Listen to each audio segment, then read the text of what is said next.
পাহাড়, সমতল, জঙ্গল, বরফ সব কিছু নিয়ে প্রকৃতি আমাদের অনেক কিছু দিয়েছে।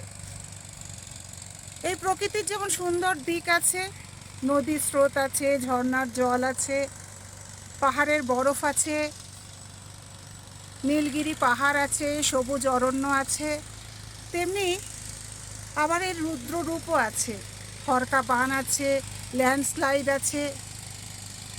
পাহাড়ের লোকেরা ভীষণ কষ্ট করে জীবন নির্বাহ করে, আর আমরা সমতলের মানুষরা সেটা বুঝতেই পারি না।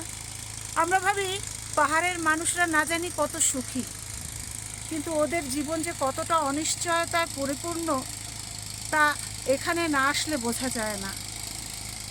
ওরা নিজেরাও জানে না আজ রাত্রে ঘুমালে কাল সকালে সুস্থভাবে উঠতে পারবে কি না। যখন তখন ল্যান্ডস্লাইড হয়। গোলাপে যেমন কাঁটা থাকে, তেমনি প্রকৃতির সৌন্দর্যের মধ্যেও একটা বিশৃঙ্খলতা থাকে। যখন তখন ল্যান্ডস্লাইড হয়, যেমন এখানে হয়েছে। এই ল্যান্ডস্লাইড হলে তখন পাহাড় গড়িয়ে পড়ে যায়, ভেঙে পড়ে, রাস্তা বন্ধ হয়ে যায়, যেমন এখানে হয়েছে। এখানে রাস্তার কাজ চলছে।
কত কষ্ট করে মানুষগুলো কাজ করে,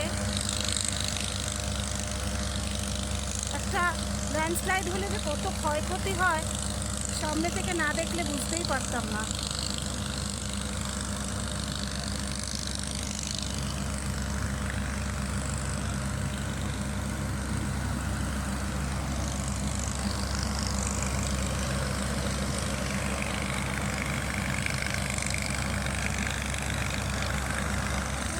আগে এখানে ল্যান্ডস্লাইড হয়েছিল, 2 মাস আগে ল্যান্ডস্লাইড হয়েছিল। আর এই কিছুদিন হলো এখানে কাজ শুরু হয়েছে। এই কাজ বলছে 6 মাস লেগে যাবে এই কাজ সারাতে। এত বড় বড় ইঞ্জিন যে চলছে এখানে, পাহাড়কে গর্ত করা হচ্ছে। পাহাড়ের মধ্যে দেখে না ভয় লাগছে, মনে হচ্ছে যে না যখন তখন পাহাড় বোধহয় আবার ল্যান্ডস্লাইড হতে পারে, গুঁড়ো গুঁড়ো হয়ে খসে পড়তে পারে। এগুলো তো মাটি পাথরের চাই, পাথরগুলো যদি হিলিয়ে দেওয়া যায়, হিলিয়ে দেওয়া হয় আর কি জোর করে। এই যে আমরা এত রাস্তাঘাট করা হচ্ছে পাথর কেটে কেটে কেটে কেটে, ভগবান কি এতে রুষ্ট হচ্ছেন কি জানি।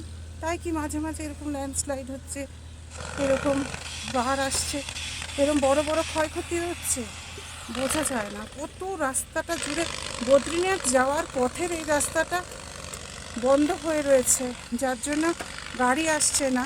আমরা যেহেতু হেঁটে হেঁটে দিক দিয়ে ফিরতে পারলাম বলে এই জিনিসটা চাক্ষুষ দেখতে পেলাম, নইলে তো এরকমভাবে পাহাড়ে ধস নামা তার কাজ এরকম দেখার সৌভাগ্য হতো না। এটা সৌভাগ্য বলবো না দুর্ভাগ্য? আমাদের জন্য দুর্ভাগ্যই, প্রকৃতির জন্যও দুর্ভাগ্য। প্রকৃতিকে আমরা যেন ধ্বংস করে ফেলছি মনে হচ্ছে। কি জোরে জোরে ইঞ্জিনগুলো লাগানো হয়েছে, চলছে, কাঁপছে। যেন ওখান দিয়ে যখন আসছিলাম তখন যেন থরথর থরথর করে কাঁপছিল পাহাড়টা। এখানের পাহাড়টা একটু যেন শান্ত। সব ঠিক হয়ে যাক বাবা, সব ভালো হয়ে যাক।